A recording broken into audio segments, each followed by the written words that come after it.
Beaucoup de femmes nues dans la BD sont décalquées sur Manara et Serpiri. Elles ont été beaucoup utilisées. Je le dis pour s'il y a des dessinateurs dans la salle, hein, évitez parce que ça se remarque. Les fesses, Serpiri, les cheveux, Manara, ça se voit tout de suite.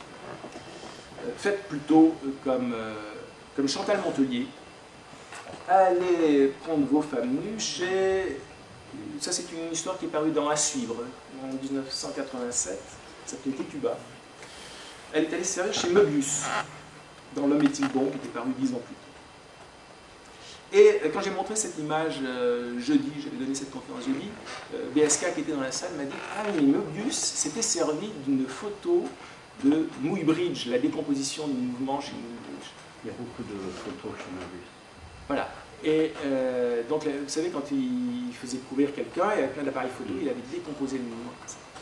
Ah, ça voulait peut-être dire que Montelier également s'était servi d'une photo. Ils avaient la même source, et elle n'avait pas copié Möbius. Mais dans la même histoire, elle a pris un autre Möbius, et là, ça ne vient pas de chez Möbius. J'espère qu'il ne me fera pas un procès pour avoir fait ça.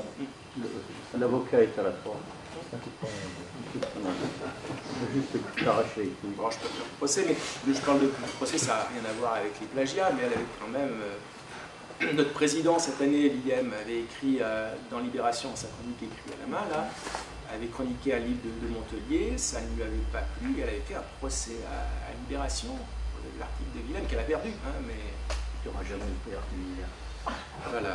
Bon, j'en dis pas plus sur Montelier, parce que donc c'est... Ah merde, encore Montelier. Oh, alors là, c'est autre chose. Ça, c'est Julie Bristol, d'Argo, en 1992. Et bon, on va dire qu'il y a une étrange ressemblance avec un dessinateur anonyme de Pocket, qui était dans les figues de papier de Jacques Sadoul 20 ans plus tôt. Et pour éviter des problèmes, je vais dire que peut-être ils avaient la même source photo. Lui, voilà, dans les années 60, s'est servi d'un vieux Playboy qu'elle a retrouvé. Ou le même modèle.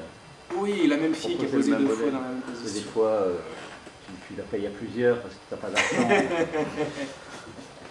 Alors je venais de vous scanner ces images et coïncidence, donc c'était juste avant le festival, là je reçois un communiqué de Montelier pour annoncer que son association Artemisia, dont Yves Frémion, name dropping, est membre du jury, décernait un prix à un album de Catel, la biographie de Benoît de Groot.